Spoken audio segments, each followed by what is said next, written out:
Hello विद्यार्थियों, आज हमारे YouTube चैनल में आप लोगों का बहुत बहुत स्वागत है।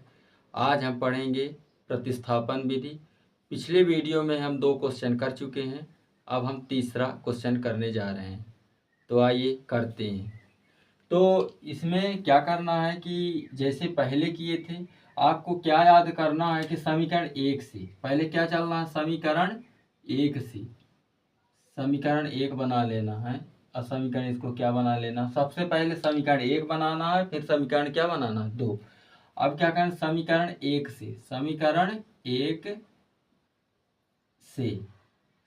हमारा ये है 3x - y बराबर 3। अब क्या है कि ये उसी तरह हम समीकरण 1 को उतार दिए। अब इसको हम क्या करेंगे, 3x का मान चाहिए बराबर, ये 3 है, y को मैं उधर जाने देता हूँ, -y तो इधर आके क्या हो गया +y। हम क्योंकि हमको x का क्या चाहिए, मान चाहिए। अब हम x बराबर इसको उतार देंगे, उसी तरह लिख देंगे 3 + y, और ये जो गुणे 3 था तो इसमें क्या हो जाएगा, बटे में आ जाएगा। तो ये हमारा क्या होगा, समीकरण 3 हो गया। अब ये यक्स का मान समीकरण 1 से चले, समीकरण हमको 3 मिला। अब समीकरण 3 को ये जो यक्स का मान आया है 3 + y/3, तो हम इसको समीकरण किस में रखेंगे, 2 में रखेंगे। तो उसी तरह हम लिख देंगे, जो करेंगे उसको हम क्या करेंगे, लिख देंगे यक्स का मान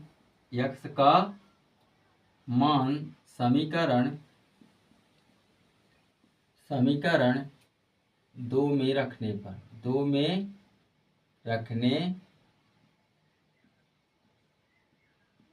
पर ये जो x का मान है समीकरण 2 में, 2 क्या है, 9x - 3y और बराबर क्या है 9। अब ये x का जो मान है 3 + y/3, तो इसको हम x के जगह में हम इसको वैसे ही लिख देंगे इसको। तो ये 9, x का मान कितना है 3 + y/3, तो इसको लिखेंगे 3 + y/3, और इसे कोष्टक में रख देंगे, ये उतार देंगे -3y और बराबर क्या लिखेंगे 9।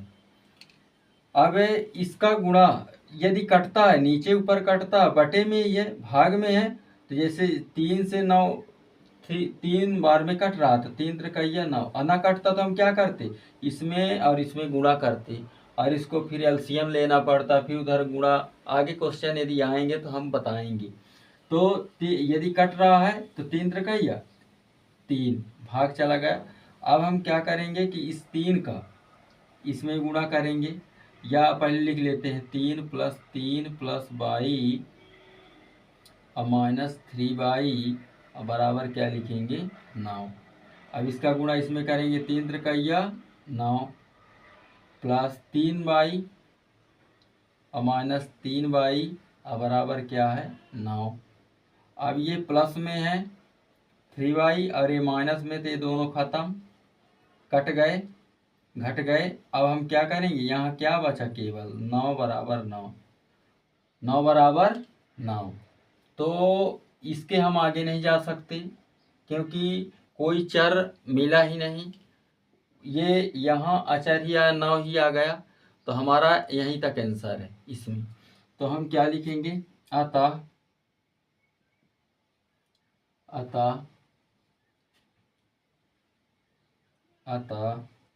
का मान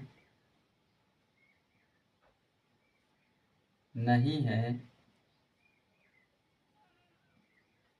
इसलिए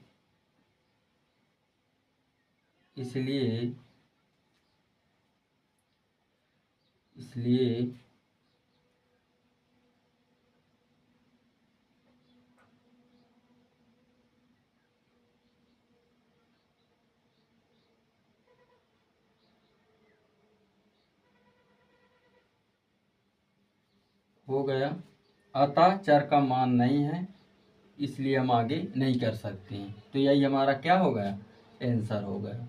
तो इस तरह इसको करना है। अब चर बचा ही नहीं तो हम आगे क्यों कर सकते, नहीं कर सकते हैं। यदि चर मिलता, यदि ये दोनों ना कटते तो हमारा बाई का मान आता, फिर ना बाई का मान हम समीकरण 3 में रखते, तो आया ही नहीं, तो हमारा यही क्या है, आंसर है। आइए देखते हैं अगला क्वेश्चन। इसको हम करते हैं। इसमें सबसे पहले क्या करना पड़ेगा, उस तरह नहीं है पिछले क्वेश्चनों की तरह कि हमको दिया है, अब इसमें क्या है, दशमलव में है, तो इसको हमको सबसे पहले क्या करना पड़ेगा, व्यवस्थित करना पड़ेगा। तो इसको व्यवस्थित कैसे करते हैं, देखिए व्यवस्थित यहाँ लिखना पड़ेगा, व्यवस्थित करने पर, व्यवस्थित करने पर, तो व्यवस्थित करेंगे तो ये है 0, लिख लेते हैं 0.2x और प्लस 3y और बराबर 1.3, 0 पॉइंट है। दशमलव हटाने के लिए क्या करते हैं, जैसे मान लीजिए कोई दशमलव है, दशमलव 0.2 है, दशमलव हटाने के लिए हमको क्या करते हैं कि जैसे 2 बटे दशमलव के स्थान पर क्या लिख देंगे, 1, और दशमलव के आगे कितने जीरो, कितने अंक हैं, तो दशमलव का कितने अंक है, 1 अंक है, तो इसलिए क्या होगा, 1 जीरो आ जाएगा। तो ये हमारा हो गया 2/10। जैसे मान लीजिए 3 होता तो डबल 0 हो जाता, 4 होता ट्रिपल, ऐसे। तो इसको हम दशमलव हटा सकते हैं, इस तरह हम कर सकते हैं। तो इसको हम दशमलव हटाएंगे तो क्या आ जाएगा, यहाँ 2x बटे 10, यहाँ भी क्या आ जाएगा 3y बटे 10, यहाँ भी क्या हो जाएगा 13/10। अब यहाँ दोनों योर बराबर है तो ये सब क्या हो जाएंगे, कैंसिल हो जाएंगे। इस वाले में भी है क्या 10, इसलिए यदि यहाँ ना होता तो फिर हमको क्या लेना, एलसीएम, एलसीएम से भी काट सकते हैं, कोई दिक्कत नहीं है। तो हमारा क्या आंसर आ गया, 2x प्लस 3y बराबर 13। ये क्या होगा, समीकरण 1। यहाँ लिखना पड़ेगा पुनः। अब हमें समीकरण 1 मिल गया, अब समीकरण इसको भी, दूसरे वाले को भी हम इसी तरह करेंगे। तो यहाँ पुनः 0.4x प्लस 0.5y बराबर 2.3, इसको भी लिखेंगे व्यवस्थित करने पर, व्यवस्थित करने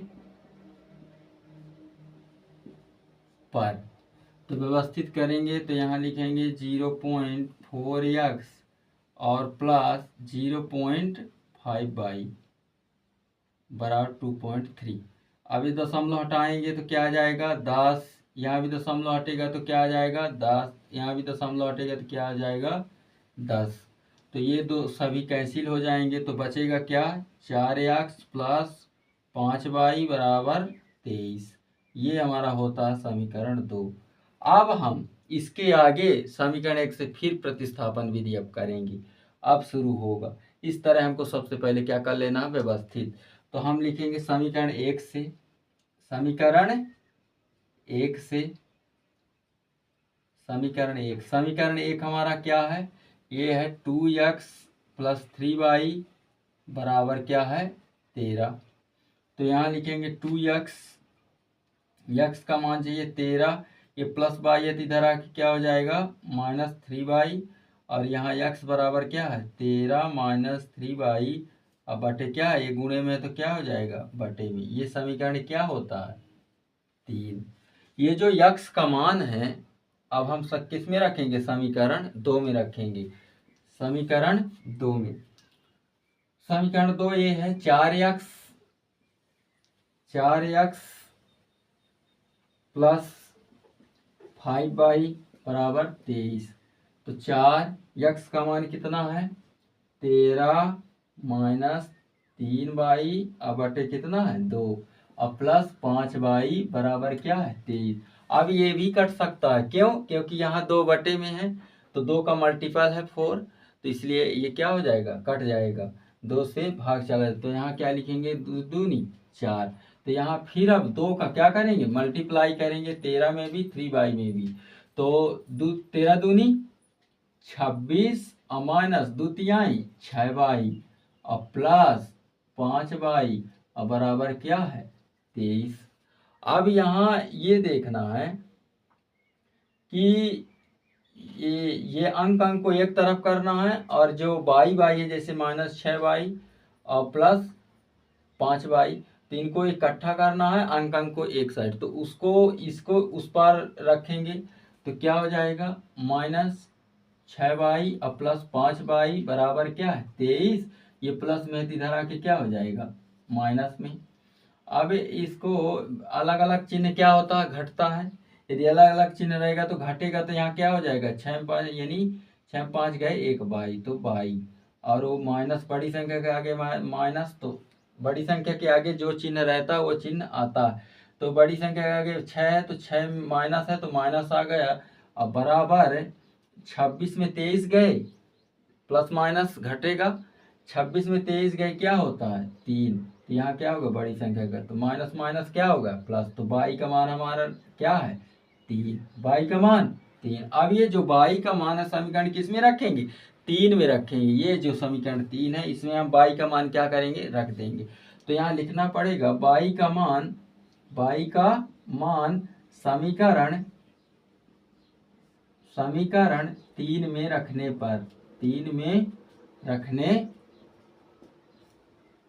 पर समीकरण हमारा 3 ये है, तो x बराबर 13 माइनस 3y बटे 2, तो x बराबर क्या है 13 माइनस 3, अब y का मान कितना है 3 है, तो 3 बटे क्या 2, थोड़ा सा ऐसे, अब बराबर 13 माइनस 3 त्रिकैया 9 बटे 2, तो x, तो 13 में 9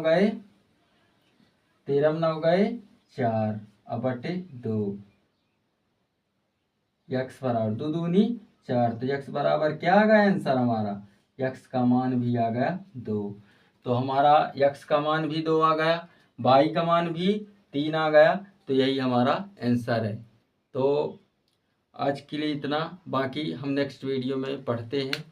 तो आई होप कि समझ में आया होगा, तो लाइक सब्सक्राइब और शेयर ज़रूर करें ताकि सब तक का ये वीडियो पहुंच पाए। Thank you class.